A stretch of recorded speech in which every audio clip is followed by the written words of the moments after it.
All right, this is ending our quadratic function unit.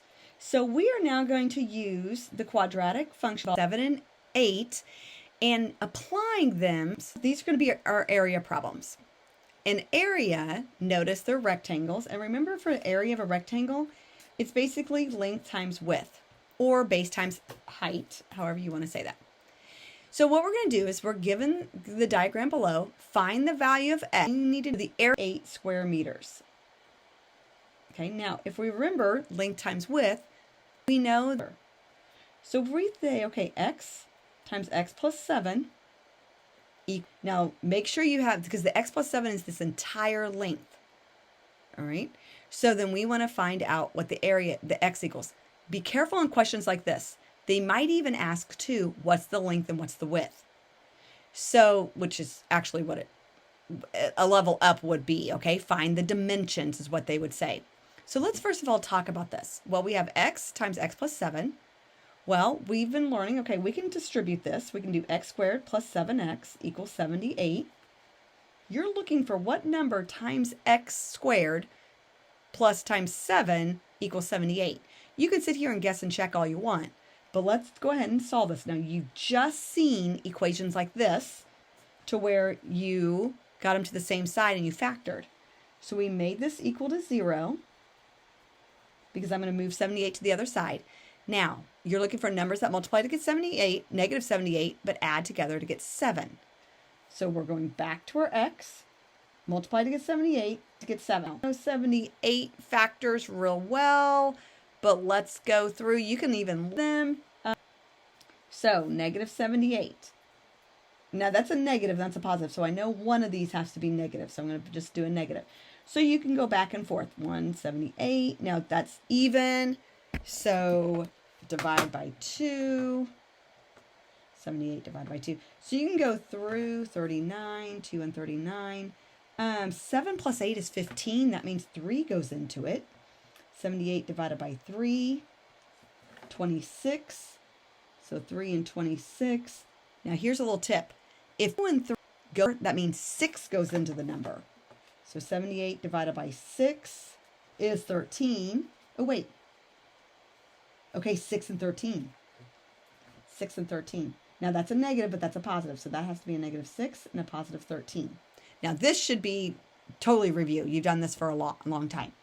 So x, since that's a 1 for your a value, I'm going to do x plus 13 minus 6. All we did was factor these. Now remember, when you equals to 0, that means x plus 13 equals 0, x minus 6 equals 0. So this is going to be x equals to negative 13, or x plus equals a positive 6. But you guys, let's talk about this. We're talking about length here. We're talking about distance. Even though there's 2 answers to make this statement true, it doesn't make any sense to have a negative distance. So this would not even be possible. So we're going to have, so x equals 6. Now, be careful. If it ever asks dimensions, they'll say, okay, x, one of them, like the width equals 6, and then this one would be 13. Okay, so 16. Now here's when people go, oh, I found it without doing the quadratics. Sometimes it works. So this is going to be now square meters. So it's going to be 6 meters. Okay, sometimes it's not that simple as just a guess. Your last resort, but it takes a lot of time sometimes. All right, same thing. Okay, so same thing. I'm going to let you guys do this one. I'm trying to think of all that might be a little bit. Oh, these. Now, 128. So 128 is your area. Now, you have 2 of these. This is where you're going to, oops. Well, I'll make that 7. So you have to FOIL or do the box method. Okay, remember? So you can do the box method here. A lot of you guys liked the box method. To where, oh, whatever. So anyway, that you did the box method. To where you said, you know, how did I do that? Oh, yeah. X plus 7. And here's what I did wrong. X minus 1. And you did x squared, 7x, negative 1x, negative 7. And then combine it. So you're going to FOIL, do the box method. And then you same thing, move the 128 this way. So you're finishing these. This one just doesn't have a picture.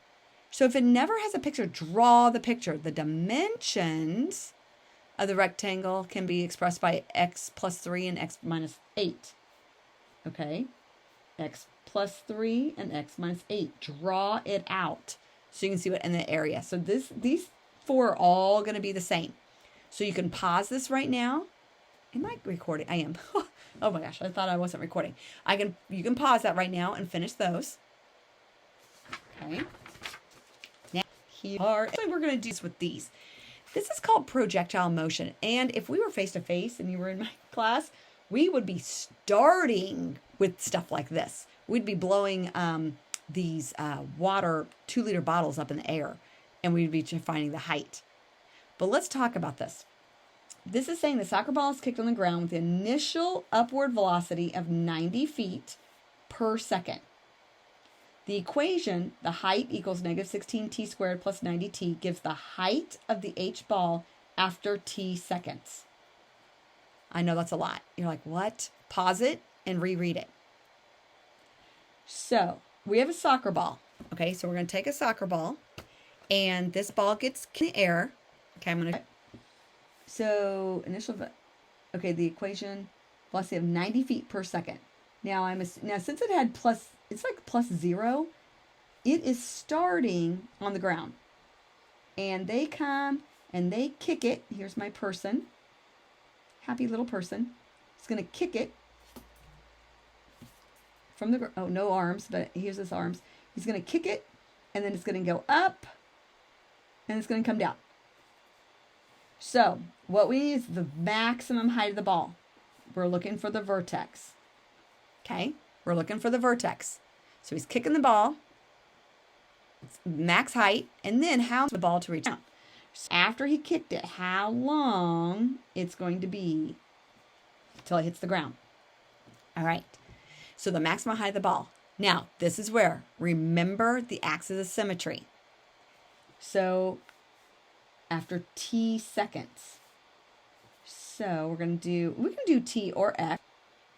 So t, opposite of b over 2a, because we want to know the time in which it takes for it to hit the maximum height.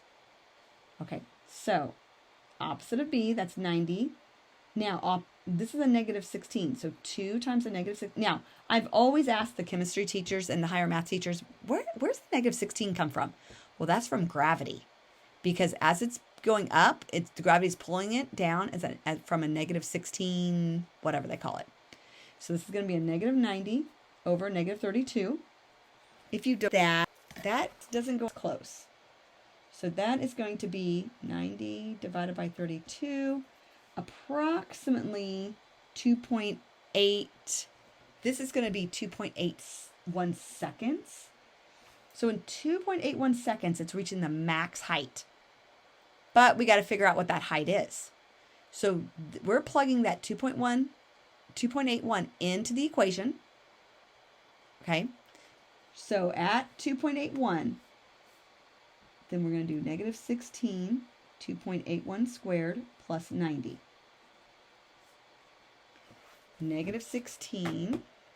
And we're going to do an extra page that's going to help with this. 2.81 squared equals 7.89 times a negative 16. Here, I'm going to do this. Negative 16 times 7.8961 plus 90. I'm going to just write it down, but I'm going to leave it in my calculator.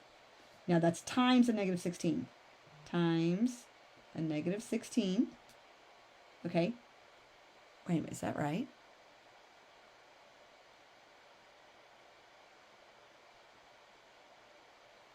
Plus 90. Because that gives me, doesn't make sense.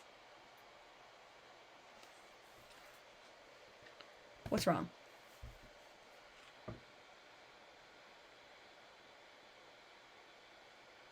It doesn't make sense. 2.81 squared. That's the time in seconds.